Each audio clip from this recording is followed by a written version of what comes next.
오늘 말씀의 제목이 뭐죠? 선한 목자. 여러분, 목자, 목동 그러면 어떤 이미지가 떠오르시나요? 아마 대부분은 그럴 겁니다. 굉장히 목가적이고 낭만적인 그림이 떠오를 겁니다. 그죠?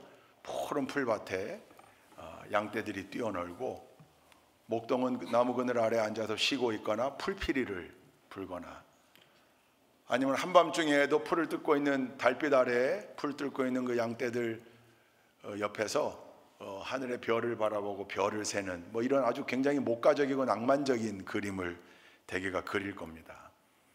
우리 기독교인들은 더군다나 거기에 더해서 목자 그러면 예수님의 이미지가, 오늘 우리가 읽은 요한복음 10장이 아주 강하게 그걸 설명하고 있는데, 그렇게 연결을 하다 보니까 예수님을 떠올리게 되고, 그러면 그림을 떠올려요. 예수님이 잃어버린 양 한 마리를 목에 걸고 그 양을 찾아서 목에 걸고 기쁨으로 돌아오시는 장면, 여러 개의 버전의 그림이 있습니다. 그런 그림들을 떠올리다 보니까 목자, 목동 이런 단어는 우리에게 좋은 이미지일 수밖에 없는데,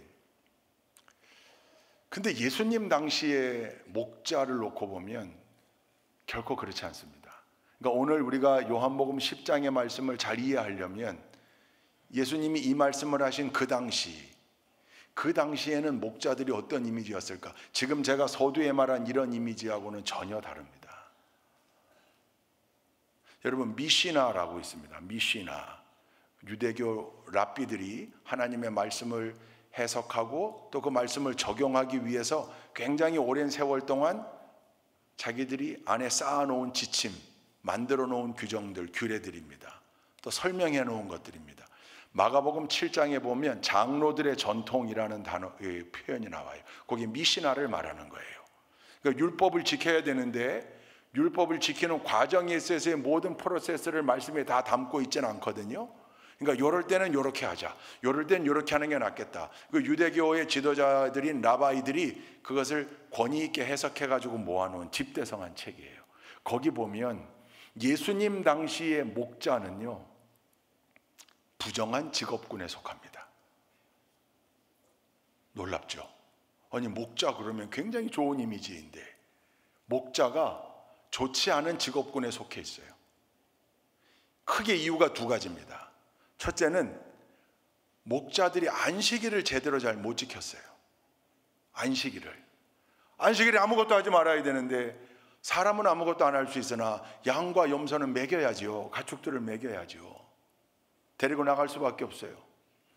양과 염소가 길을 잃었는데, 그래서 잃은 양이 있는데 안식일이 됐다고 죽거나 말거나 그럴 수 없잖아요. 때로는 찾으러 가고. 그게 다 안식일에도 그 일들이 여전히 이루어지니 안식일을 제대로 지킬 수가 없는 직업인 거예요. 근데 이거보다 더 중요한 이유가 있어요. 두 번째 이유인데, 여러분이 이해가 좀 필요해요.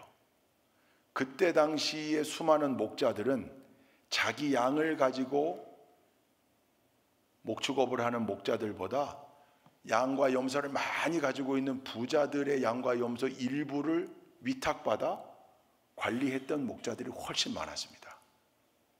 그건 이제 성경은 사꾼 목자, 이게 우리나라 말의 어미의 꾼이라고 하는 건 좀 부정적이죠. 사기꾼, 도박꾼 이러다 보니까 사꾼. 근데 일종의 직업이란 얘기예요. 그걸 위탁받아서 관리해 주는 거죠. 대신 데리고 나가서 풀을 뜯고 물을 먹여가며 관리해 주는 거예요. 그런 목자들이 많았던 거예요. 여러분, 많은 부자들, 많이 가지고 있는 부자들이 일부를 떼어서 사꾼 목자들에게 줍니다. 그 목자들에게 줘요. 100마리씩 200마리씩 계약이 이루어집니다. 근데 잘 갔다 와, 그리고 끝날 수는 없겠죠. 실제적인 계약이 이루어져요. 그때 당시 생활상을 보면 계약의 내용이 어떤 걸까요? 왜 계약이 필요할까요? 여러분, 참고해야 될 건 아침에 나갔다가 저녁에 들어오는 게 아니고요, 한번 나가면 3개월, 4개월씩 풀을 뜯고 돌아오는 겁니다. 그럼 100마리를 맡깁니다. 200마리를 맡깁니다. 그럴 때 계약 내용에 꼭 들어가는 게 있어요. 그게 뭐냐면, 이 목자가 양떼들을 데리고 나갔을 때 위험한 상황을 만날 수 있을까요? 없을까요? 있죠. 그러면 양을 지켜야 되는데 목숨까지 바쳐가며 양을 지킬 수는 없잖아요. 목자의 생명이 더 중요하지. 그래서 주인과 이 사꾼 목자 사이에 존재하는 계약 내용 가운데 몇 마리를 잃어도 좋다라는 계약이 있습니다. 200마리 가지고 나가는데 5%, 10마리 정도까지는 잃어도 괜찮다. 이런 범위를 정해놓는다는 거예요. 합리적이죠. 왜냐하면 그거 끝까지 어떻게 지키려고 하다가 너 죽으면 안 된다. 여러분, 목자가 들판에서 죽으면 그 양떼들은 다 끝입니다. 그러니까 잃을 만한 마리수를 정해놓는 거예요. 계약에 따라. 자, 3개월, 4개월 양을 치다가 돌아옵니다. 어떤 문제가 생길까요? 문제가 생깁니다. 어떤 문제가? 10마리 정도는 괜찮다고 그랬는데 20마리를 잃었다. 문제가 되겠죠. 예. 거기에도 뭐 물어낼 만한 뭔가 있지 않을까요? 그게 문제가 되겠죠. 근데 그거보다 더 큰 문제가 있습니다. 10마리 정도 잃어도 된다고 그랬는데 2마리밖에 안 잃었어요. 이게 왜 문제일까요? 머리가 빨리 돌아가는 분들은 금방 알 거예요. 순수한 분들은 이게 왜 문제야? 물론 꼭 순수하다고 그렇게 되는 건 아니지만 왜 문제일까요? 누구에게 문제일까요? 지금 제가 뭔 설명하고 있냐면 목자라는 직업이 그때 당시에 미시나의 기록에 의하면 좋지 않은 직업으로 기록된 이유를 설명하는 거예요. 왜 문제가 될까요? 우리 교인들은 다 순수해서 비밀인데요. 우리끼리 얘기인데 2부 예배 때는 설명하더라고.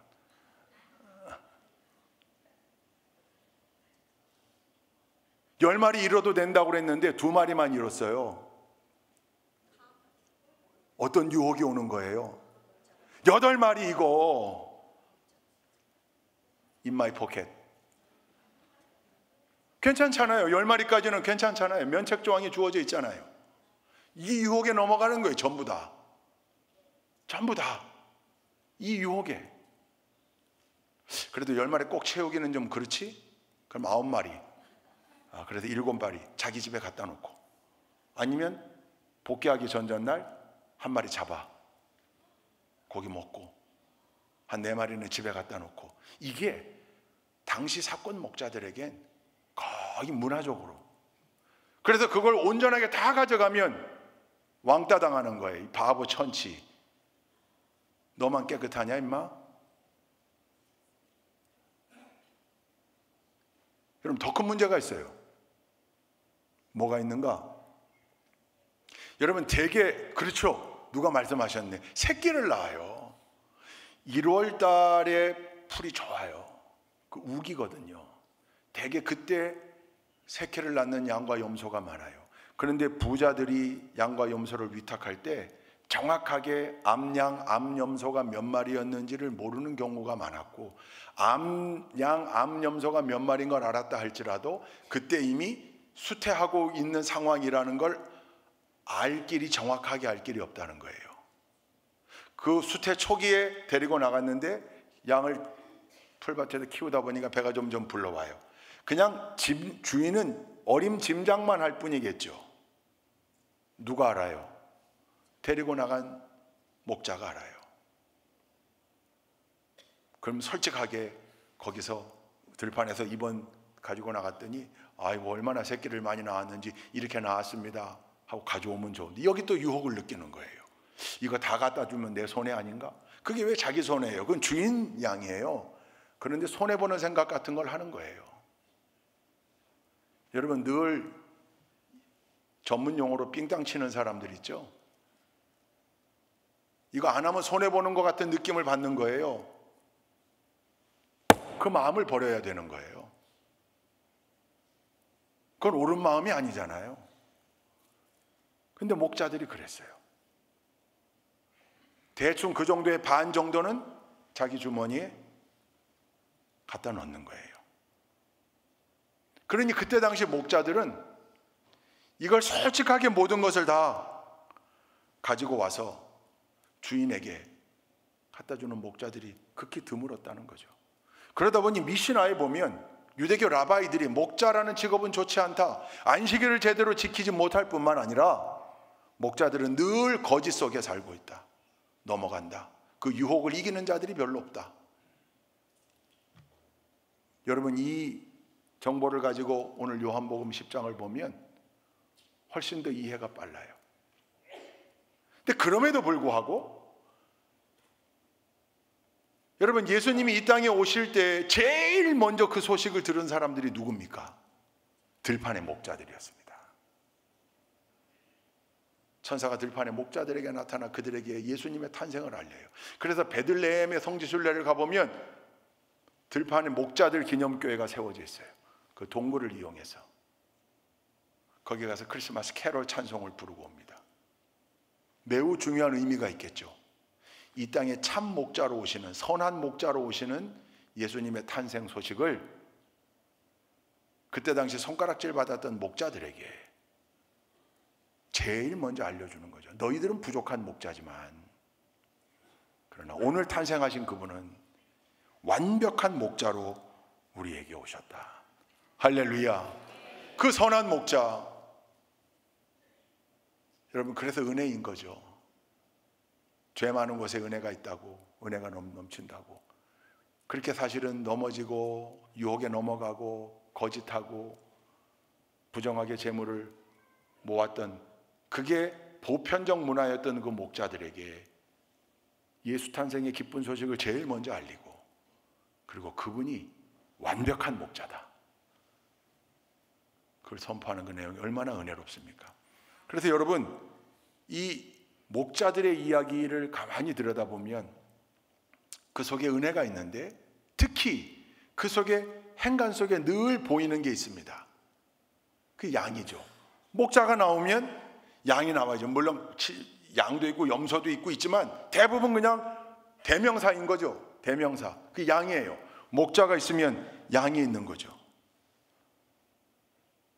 여러분, 참 목자 되시는, 완벽한 목자 되시는 하나님, 선한 목자 되시는 하나님을 분명하게 노래한 시가 오늘 우리가 읽은 시편 23편 아닙니까? 다윗의 시인데요, 다윗의 신앙 고백이 여기에 담겨져 있어요.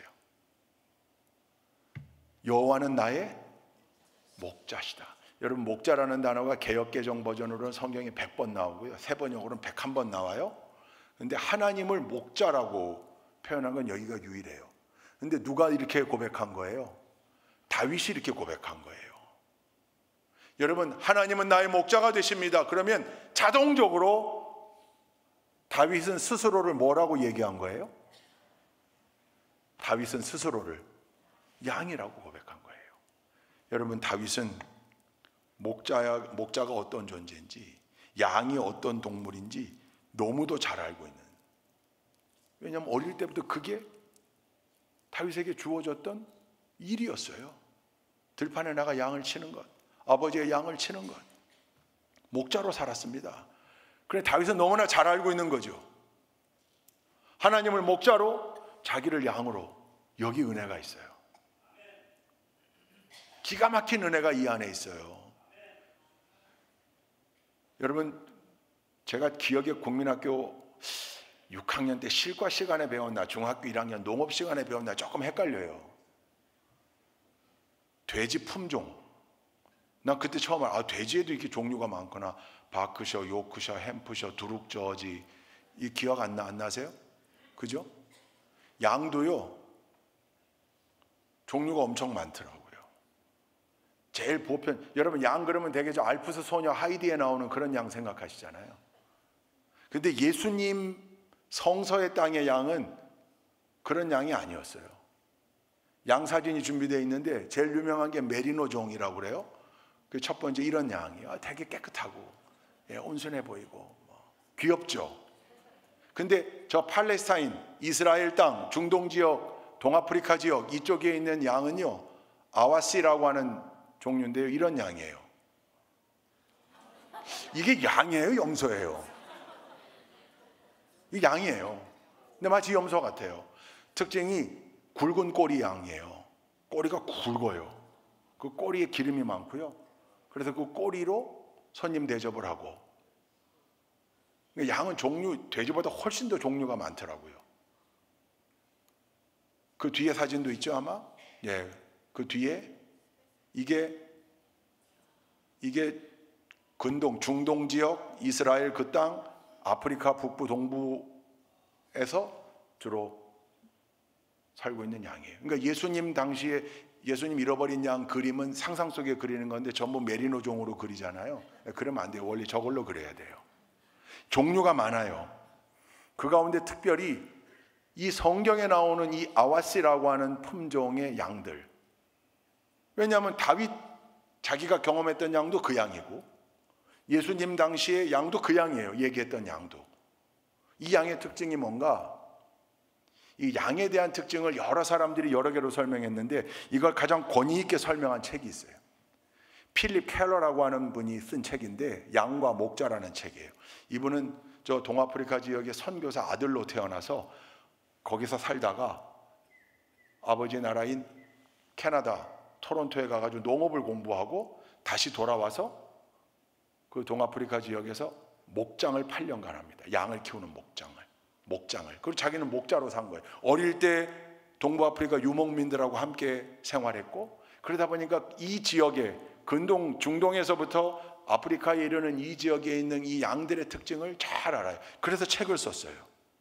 이 필립 켈러가 그 책의 서문에 이렇게 써놨어요. 나는 동부아프리카에서 소년 시절을 보냈으며 소박한 유목민들 속에 섞여 살았습니다.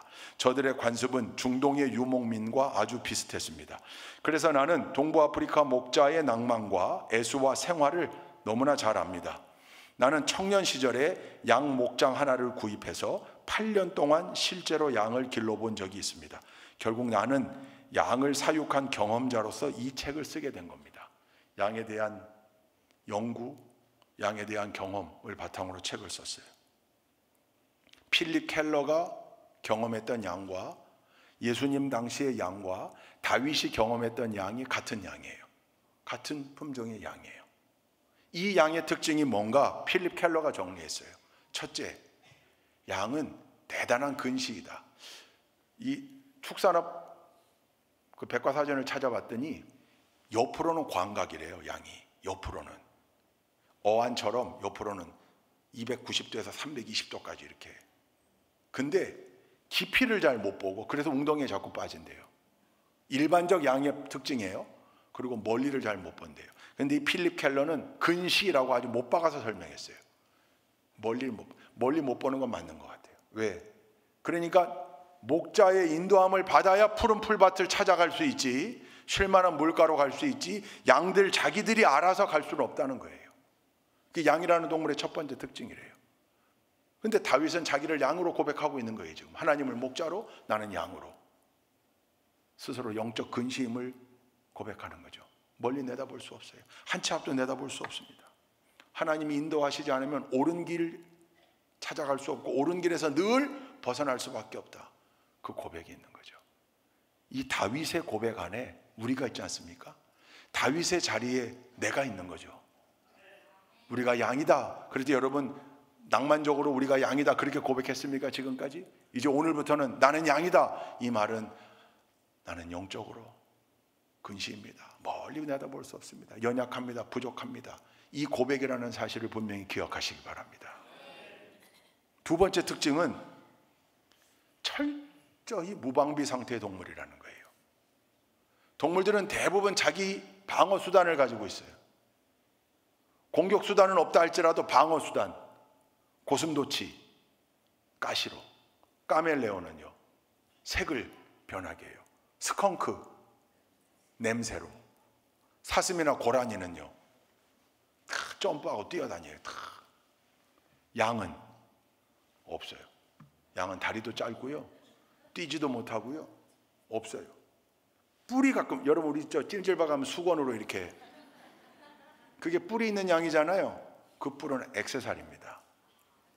그리고 자기들끼리 싸울 때만 씁니다. 꽝꽝. 누군가 자기를 공격하여 다른 동물이 올 때 그 뿔로 뭐 하려고요? 못해요. 양은 철저히 무방비 상태의 동물이에요. 목자가 보호하지 않으면 잡혀 먹힐 수밖에 없는 동물이에요. 다윗이 그거 고백한 거예요. 아, 나는 죄에 무방비했던 존재구나. 그렇게 믿음이 좋은 줄 알았는데 원수 사탄 마귀가 와가지고 음란을 탁 치니까 그 자리에서 꼬꾸라져 버린 무방비 상태의 동물. 여러분, 우리가 그 자리에 있지 않습니까? 하나님을 나의 목자라고 고백하는 데는요, 이게 이 인정이 들어가는 거예요. 나는 양입니다. 나는 영적으로 근시입니다. 내다볼 수 없습니다. 나는 죄의 무방비한 존재입니다. 그래서 성령님 나를 보호해 주셔야 합니다. 할렐루야. 세 번째, 필립 켈러가 정리한 양의 세 번째 특징이요, 양은 머리가 나쁘고 지혜가 없대요. 그리고 고집이 세대요. 그래서 웬만한 동물은 그 조련사들이, 여러분, 악어도 훈련시키고 돌고래도 훈련시키고 코끼리도 훈련시키잖아요. 양은 훈련시킬 수 없대요. 혹시 양쇼 하는데 봤습니까? 양쇼? 없답니다. 왜? 자기 고집이 엄청 세고 머리도 나쁜데 고집도 세대요. 야, 이거 큰 문제예요. 머리가 나쁜데 고집도 세. 머리가 나쁜데 머리 좋은 사람 얘기를 들으면 되잖아요. 자기 머리가 나쁘면 지혜를 빌려오면 되거든요. 그런데 고집이 세서 딴 사람 얘기를 듣지 않아. 여러분, 우리가 함께 산다는 건요, 때때로 남을 설득시킬 논리적 지혜를 가지고 있어야 되고요, 또 설득 당해줄 아량도 가지고 있어야 돼요. 근데 머리는 나빠서 알지 못하는데 고집이 세. 이거 참 소망 없는 존재입니다. 양이 그렇다는 거예요. 근데 다윗이 스스로 거기 나는 그런 존재라고 얘기한 거예요. 여러분, 점점 은혜가 되지 않습니까? 야, 다윗은 지금 왕입니다. 근데 이렇게 고백하는 거예요. 그 다윗의 고백이 어쩜 우리의 형편과 그렇게 맞아떨어집니까? 양의 상태가. 마지막 네 번째로, 양은요 참 잘 넘어지고 뒤집어진답니다. 다리가 짧아가지고, 그래서 조금만, 아까 깊이를 잘 가늠 못한다고 그랬잖아요. 그러니까 조금만 턱이 있어도 그걸 모르고 디뎠다가 뒤집어지거나 웅덩이에 빠지거나.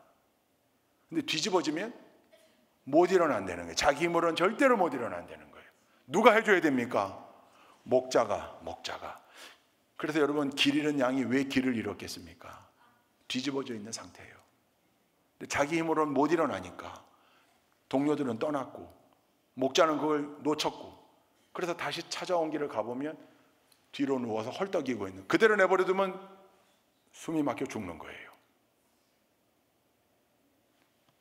잘 넘어지고 잘 뒤집어진다. 우리가 그렇잖아요. 우리는 속도 잘 뒤집고, 삶도 잘 뒤집고. 넘어지는 게 한두 번입니까? 넘어지는 게 한두 번이냐고요. 근데 우리 힘만 가지고는 잘 일어나기가 어렵더라고요. 참 목자 되신 하나님이, 선한 목자 되신 하나님이 우리를 일으켜 세워줄 때, 그리고 그때 목자는 꼭 하는 일이 있대요. 양을 일으켜 세운 다음에 양을 마사지 해준대요. 여기 왜 넘어졌냐? 왜냐하면 피가 한쪽으로 쏠리고 근육이 굳어져서 마사지를 해준다는 거예요.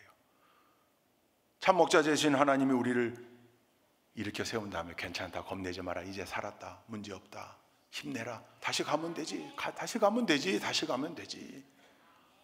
할렐루야. 이게 양의 특징이에요.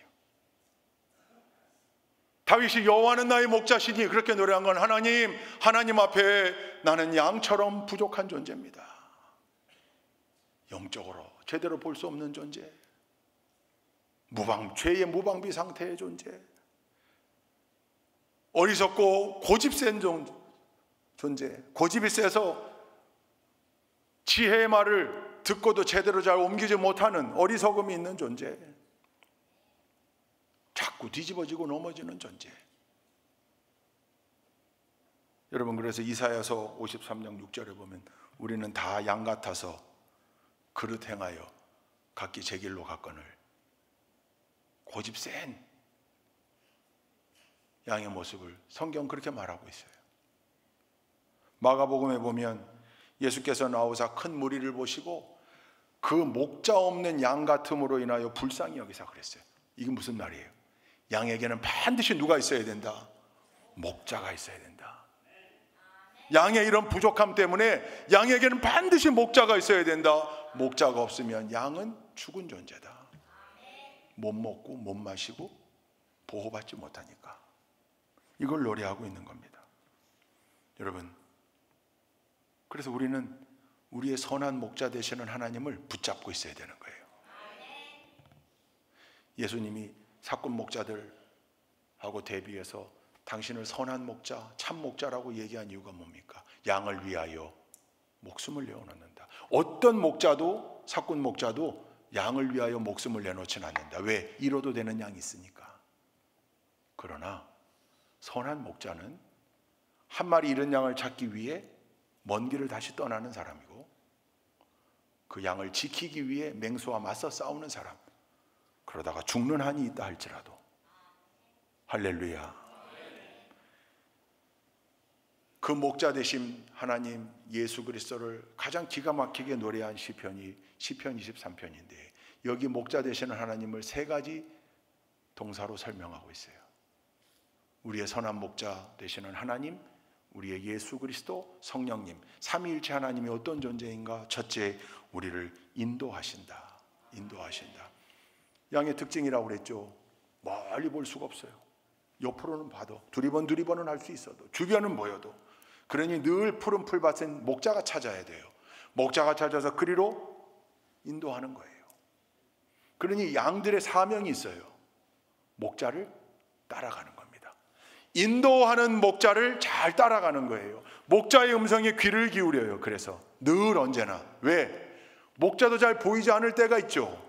그러니 음성 듣고 따라가는 거예요. 놀랍게 시각에 비해서 양은 청각이 엄청 발달되어 있대요. 그리고 구분 안 되는 거 아닙니까? 자기 목자의 음성을 듣다 보면. 우리 시골에 이랴 워워 소들 쟁기질 할 때도 그 자기 주인의 음성을 듣는 것처럼, 그게 양의 사명이에요.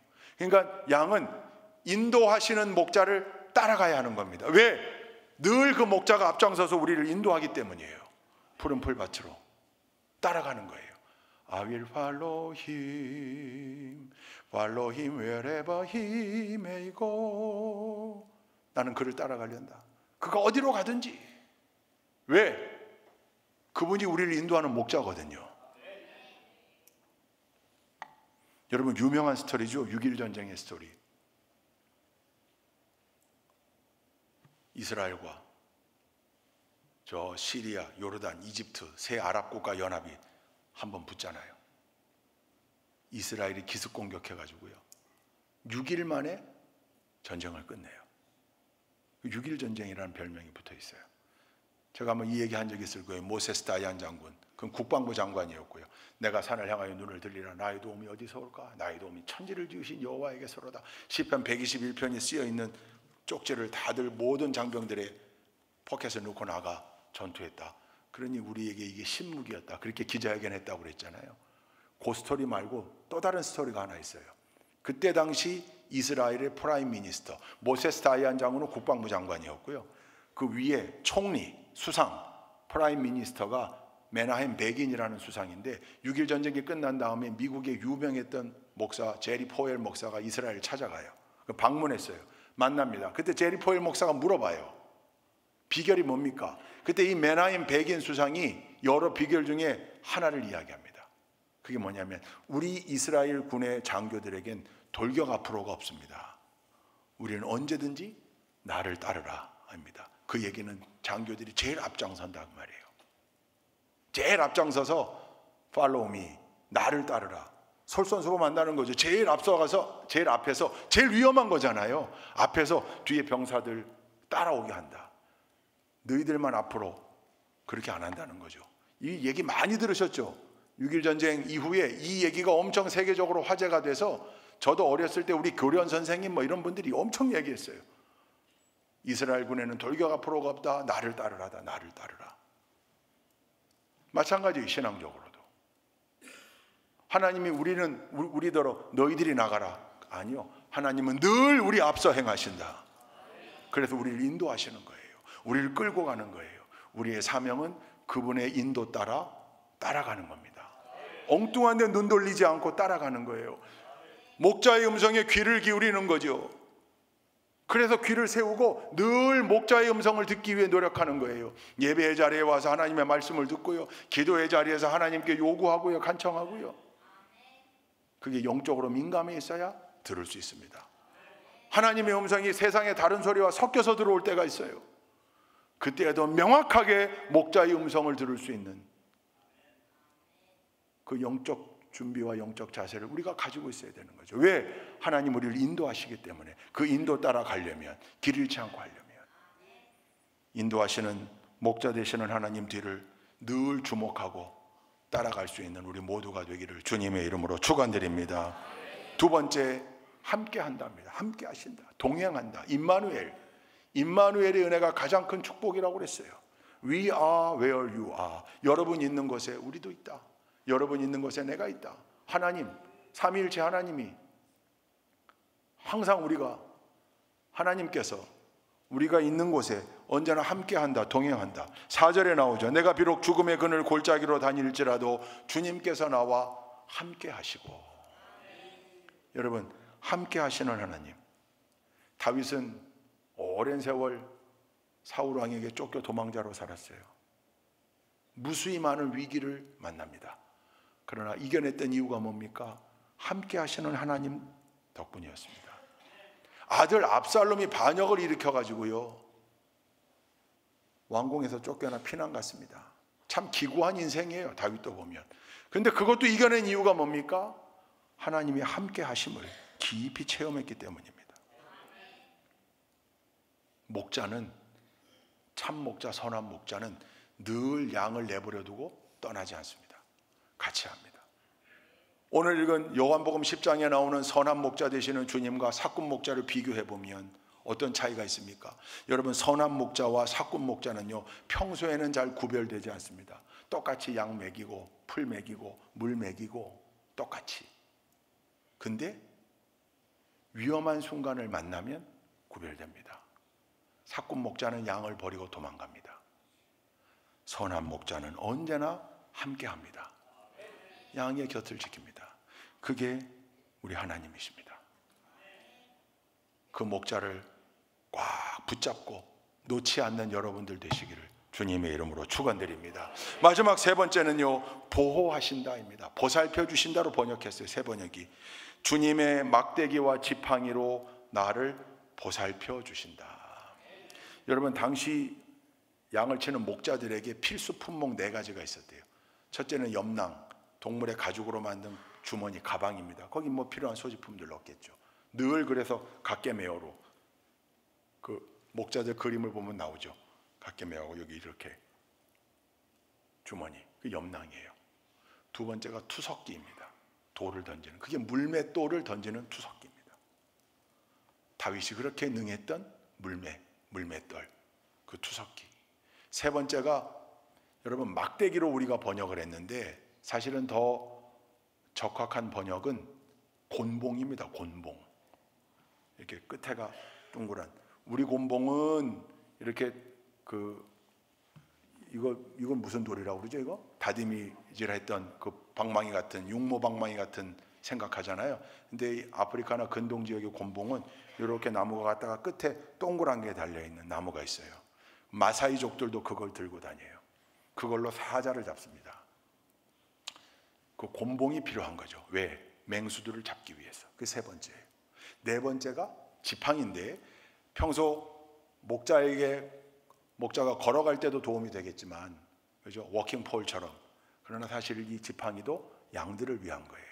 양들을 칠 때 쓸 뿐만 아니라 양들이 임시 우리로 풀을 뜯고 들어올 때 양의 문 위에 지팡이를 올려놓고 그 지팡이 밑을 통과하는 양을 세면서 건강 상태를 살핀다는 거 아니에요.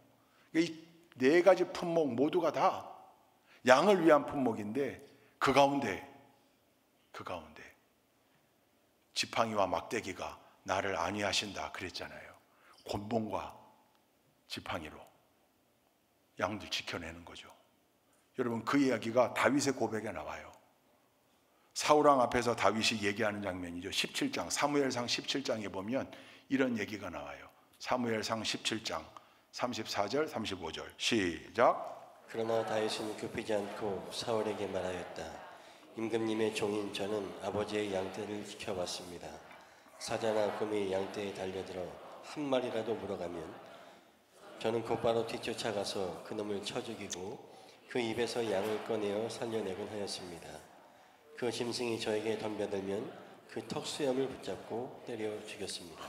다윗은 훌륭한 목자였던 거죠. 사꾼 아니었습니다. 자기 아버지의 양이니 자기 양이나 다름없죠. 양을 지키기 위해 자기가 그렇게 끝까지 노력했다는 거예요. 근데 돌이켜보니 자기가 했던 거에 100만 배, 1000만 배 이상으로 누가 하셨다는 거예요? 하나님이 양된 나를 그렇게 보호하셨다. 그러니 여러분, 여호와는 나의 목자시니 이렇게 고백만 하기만 하면 그 뒤는 자동적으로 나는 하나님의 목자된 하나님의 양이요, 양된 나는 더럽게 근시고 더럽게 지혜도 없고 자기를 지킬 힘조차 없고 더럽게 고집도 세고 이렇게 부족한 존재 라는 고백이 그 안에 다 들어가 있다는 말이에요. 더 이상 여러분들에게 시편 23편이 낭만이 아니길 바랍니다. 하나님 아름다운 목자, 나는 저 메리노 종처럼 하얀 너무 예쁘고 온순한 양으로 총총총총 뛰어다니는, 아니요. 염소 같은 양, 부족한 존재, 연약한 존재. 근데 그럼에도 불구하고 참 목자 되시는 하나님, 우리를 그렇게 인도하시는구나. 그 목자 되신 하나님을 꼭 붙잡고 놓지 않는 우리 모두가 될 수 있기를 주님의 이름으로 축원드립니다. 이거 제가 예전에 한번 했던 조크인데 실제로 있었던 일인지는 모르겠다고 그랬어요. 근데 누가 만들었어도 상관없다. 기억나실지 모르겠네요. 어느 목사님이 이웃교회 헌신예배 설교자로 초청받아서 금요일날 전화 받았다는 거 아닙니까? 운전하고 가는데 그 교회 사무원 세크레타리가, 목사님 이번 주 우리 교회 오시죠? 갑니다. 주보 만들려고 그러는데 설교 본문하고 제목 주세요. 운전하면서 통화하는 거예요. 핸즈프리로. 본문은요 시편 23편으로 합시다. 시편 23편요 몇 절부터 몇 절요? 다 합시다. 아니야. 근데 그게 몇 절부터 몇 절까지인데요. 그래서 그때 이게 시편 23편이 6절로 구성되어 있는데 이 사람이 이건 모르나? 1절부터 6절입니다. 예, 알겠습니다. 제목은 뭘로 할까요? 여호와는 나의 목자시니. 여보세요? 안 들렸어요 목사님? 제목은 뭘로 할까요? 여호와는 나의 목자시니. 여보세요? 목사님 안 들려요? 안 들려? 더 크게, 여호와는 나의 목자시니 이러고 냅다 소리를 질렀답니다. 그랬더니 예 그리고요 그거면 됐어요. 그리고 끊고 주일날 그 교회에 가서 순서지를 봤는데 깜짝 놀랐다는 거 아닙니까? 순서 설교 제목에 여호와는 나의 목자시니 그거면 됐어요. 이렇게 거기에 기억을 못 하시는군요. 이게 그래서 너무 어이가 없어서 이게 뭐야? 이 사람 이 사모는 웃기네? 그랬다가 그 마음은 싹 사라지고 은혜가 쏟아지기 시작하는데, 그래 그거지 사실은. 내가 오늘 전하려고 하는 것도 그거지. 여호와는 나의 목자시니 그거면 됐어요. 그걸로 좋게요. 그걸로 만족해요. 할렐루야. 오늘 제 말씀도 그 얘기 아닙니까? 하나님이 우리의 목자 되시니 내가 아무리 부족한 존재라 할지라도 나는 충분하다. 그분이 인도해 주실 거고 그분이 보살펴 주실 거고 그분이 함께 하실 터이니, 여러분 언제나 선한 목자 되시는 하나님 앞에, 예수 그리스도 앞에, 성령님 앞에 부족한 양과 같은 존재지만 그럼에도 불구하고 언제나 우리에게 소망이 있음을 기억하시고 그 목자를 꽉 붙잡고 놓지 않는 우리 좋은 교회 모든 성도님들 다 되시기를 주님의 이름으로 축원드립니다.